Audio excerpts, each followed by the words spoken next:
முன்னோருடைய மொழி பொருளை மிகச்சிறப்பாக கற்றவன். அப்படிப்பட்ட கம்பனுடைய அருட்கோயிலுக்கு முன்னால் பெரியவர்கள் ராம அவதாரத்திற்குள் வரக்கூடிய மாந்தர்களை தாங்கி நிற்கிறார். இதை கொண்டு வந்து உண்டாக்கும் வண்ணம் கண்டால் சுவை ஒரு கரும்பே சகல கலாவல்லியே. இங்க வந்த உடனே கோயிலுக்கு போயிட்டு அந்த மண் எடுத்துக் கொடுங்க. எடுத்து அந்த மண்ணு பேச வராதவர்களுக்கு, நாக்கு தடுமாறுகிறவர்களுக்கு ஒரு நல்ல நம்பிக்கை. கம்பனுடைய அந்த உள்ள நிலத்துக்கடியில் இருக்கக்கூடிய மண்ணை எடுத்து பெரியவங்க வேணா அதை தட்டி இகந்த நிகழ்ச்சி ரெண்டு. இயைந்த நிகழ்ச்சி வேறு, இகந்த நிகழ்ச்சி வேறு. இயல்பு நிகழ்ச்சி என்றால் எப்போதுமே மாறாமல் நாம் பார்த்துக் கொண்டிருக்கிற நிகழ்ச்சிகள்.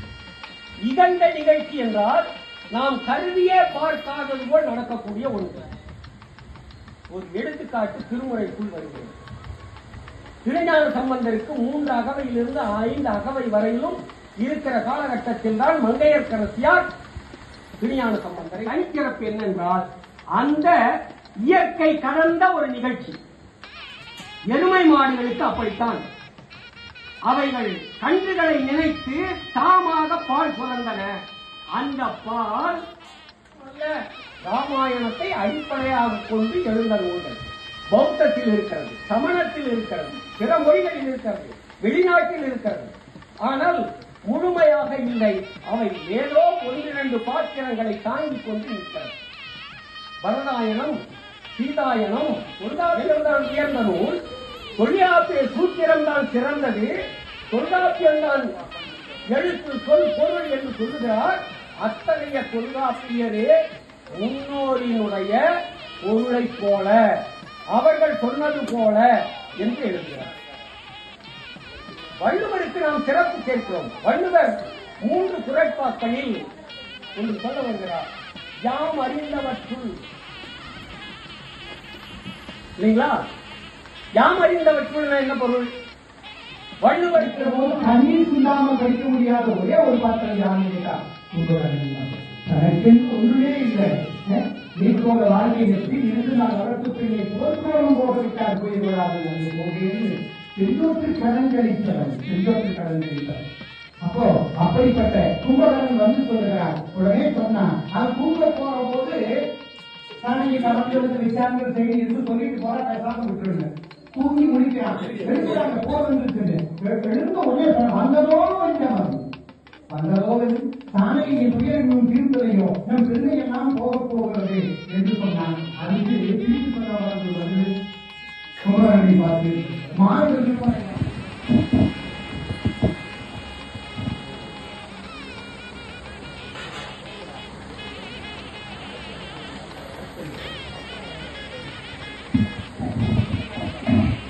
முக்கியம்.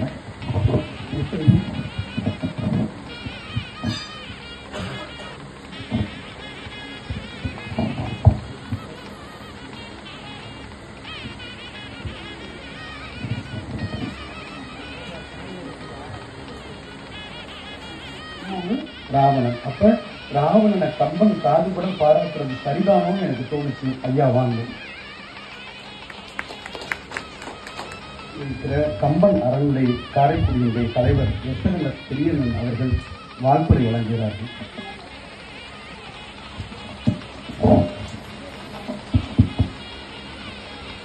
மரியாதைக்கும் போற்றுவதற்குரிய கோவிலூர் ஆதிநகர்த்தா சீர்வகத்தை நாராயண தேசிய சுவாமிகள் அவர்களே, இன்றைய கம்பன் அறநிலையில் வரவேற்பு என அது அறத்துக்கும் மரத்துக்கும் நடந்த போர்.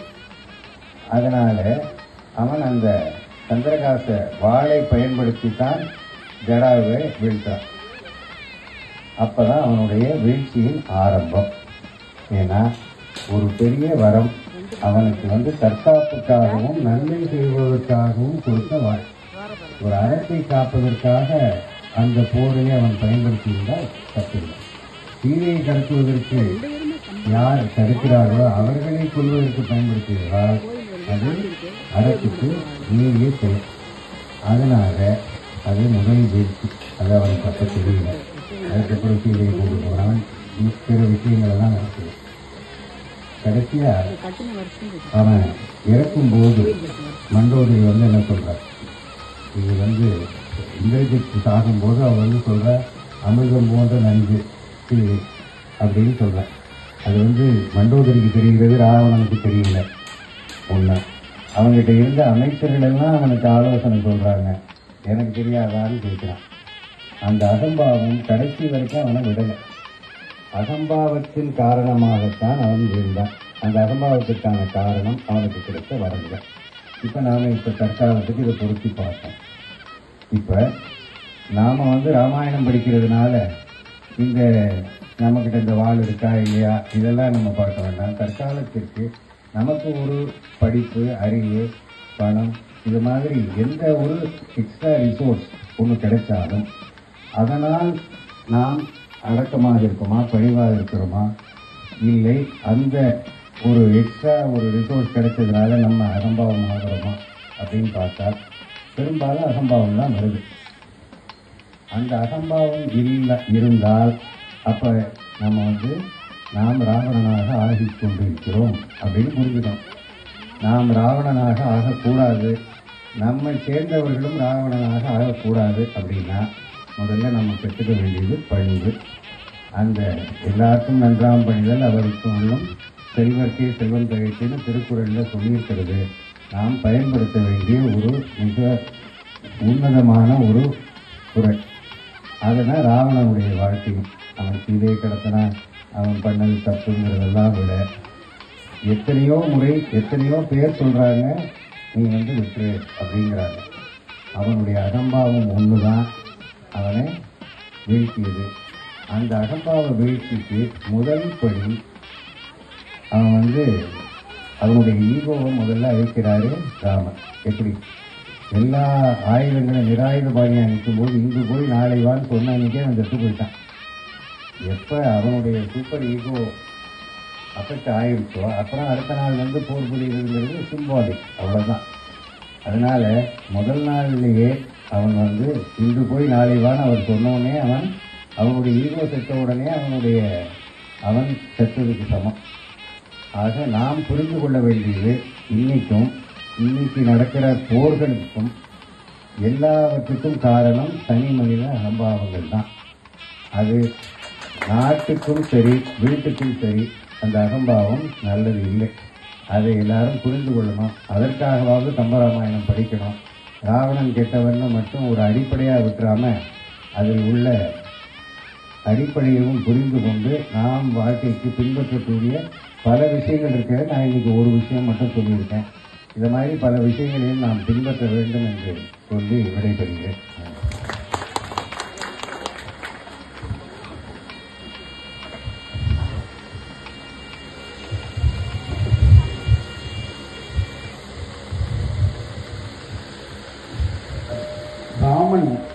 ராவணன் யுத்தத்தை சாமி அழகாக பேர் சொல்லாமல் ஒரு நபரோடு தொடர்பு படுத்தி சொன்னார்கள். நமக்கு அது புரிந்தது. கம்பன் கழகம் பொதுவாக நேரடியாக எந்த அரசியலையும் பேசுவதில்லை. ஆனால் பேச வேண்டிய அரசியலை கம்பன் கழகம் ஒருபோதும் தவிர்க்கவில்லை. சுவாமி சொன்னது ஆங்கிலத்தில் மொழிபெயர்த்து சொன்னால் அவருக்கு புரியுமோ என்னவோ, அவருக்கு புரிய வேண்டும் என்று வேண்டிக் கொள்வோம். ஏனென்றால் நம் வீட்டு கேஸ் சிலிண்டர்கள் அலறுகின்றன, அவருக்கு புரிந்தால் நல்லது. தொடர்ந்து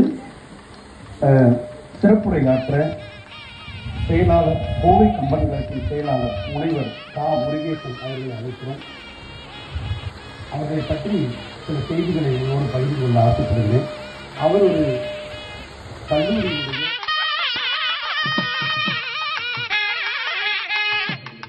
சுவாமி மாதிரி ஆட்கள் தொடர்ந்து நமக்கு ஆசிரியரை வழங்கி ஆசீர்வதிக்கிறது என்று வேண்டிக்கொண்டு சுவாமியை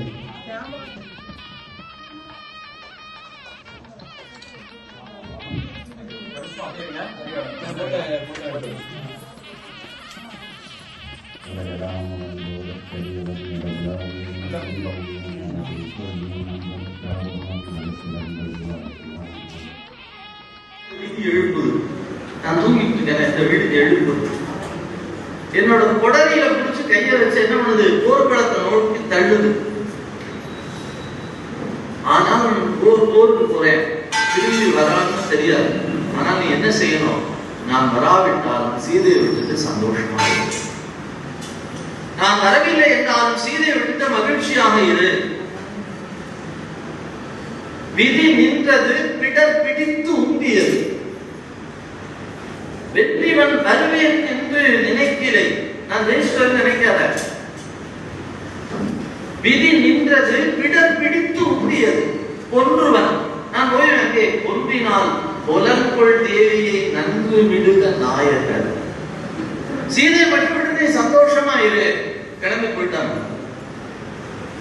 கிளம்பி போன உடனே அவன் மிகப்பெரிய ஆள். அவன் வந்தாலே அப்படி கீழே இப்படி சாந்தான்னா அது ஒரு 10,000 பேர் காலையாயிரும். அப்படி குடம். இந்த பிரம்மாண்டத்தை பார்த்து வானவர்கள் எல்லாம் பயந்து போய் கிடக்கு. விபீஷணனை கூப்பிட்டு இது யாரு அப்படின்னு கேட்கிறார். இது என்னோட இன்னொரு அண்ணன், பேர் கும்பகர்ணன். ஓ சந்தோஷம். அவன் நம்ம பக்கம் வரமாட்டானா? நல்லா வந்தானா? ஆனா வரமாட்டான். இருந்தாலும் நீங்க கேட்டதுக்காக நான் அவன் பக்கம் போய் ஒரு வார்த்தை கேட்டு பார்க்கிறேன். ஏன்னா அவன் முடிச்சிருக்கதே பெரிய விஷயம். நீங்க முடிச்சிருக்க கேட்டுப்பா. நேரா விபீஷணன் இங்க வந்தான். வந்த உடனே அப்பா ராமன் தர்மத்தில் இருக்காங்க, அந்த பக்கம் வந்துடுவேன். அவன் சொன்னா, நீ வாழ்க்கை முழுக்க சாப்பிட்டாலும் ஒரு மூடை கூட சாப்பிட மாட்டேன். நான் ஒவ்வொரு தடவையும் 150 மூடை 200 மூடை சாப்பிடுவேன். ஆகையினால எனக்கு சாப்பாடு போடணும்ல, அவனுக்கு விரோதமா நான் வரல. செஞ்சொற்று கடனை நான் கழிக்கணும். நீர்கோல வாழ்வை நெடுதினாள் நச்சு பின்னர் போர்க்கோலம் புரிய விட்டார்க்கு உயிர் கொடாத அங்கு போகேன். கார்கோல மேனி மைந்த என் துயர் தவிர்த்தி ஆயில் கார்கோல மேனியாரை கூடுதி கடிதினே.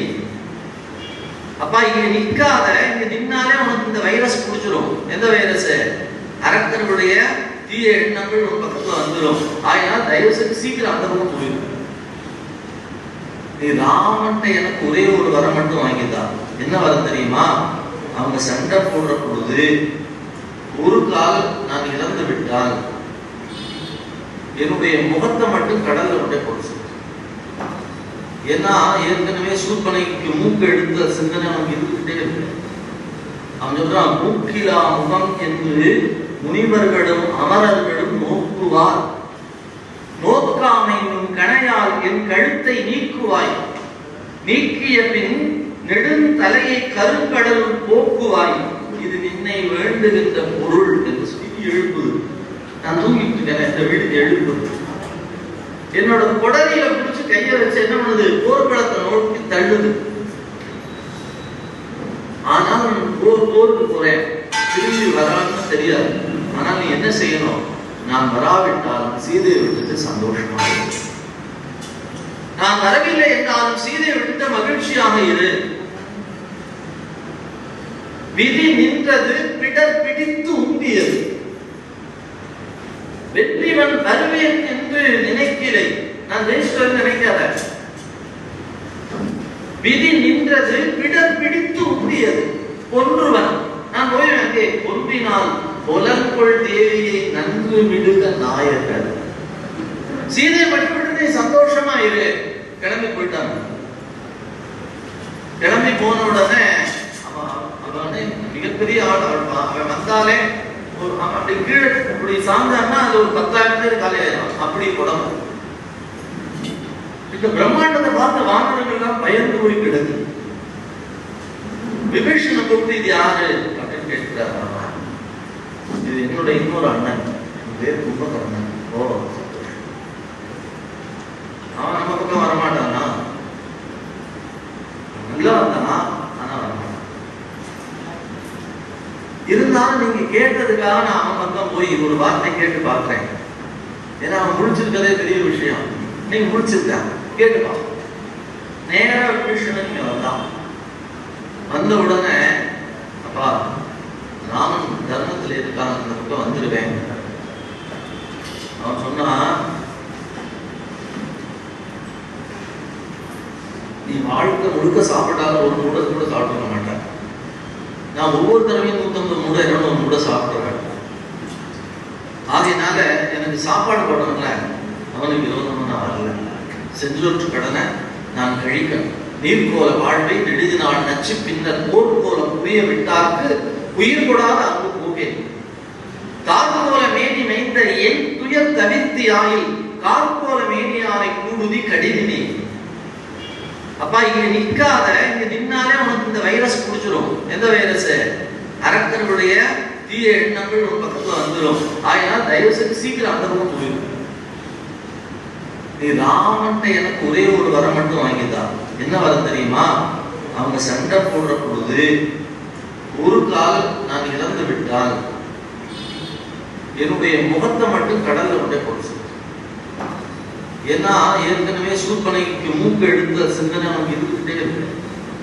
அவன் சொல்றான், மூக்கிலா முகம் என்று முனிவர்களும் அமரர்களும் நோக்குவார், நோக்காமையும் கணையால் என் கழுத்தை நீக்குவாய், நீக்கிய பின் நெடுந்தலையை கருங்கடலுள் போக்குவாய், இது நின்னை வேண்டுகின்ற பொருள் என்று சொன்னார்.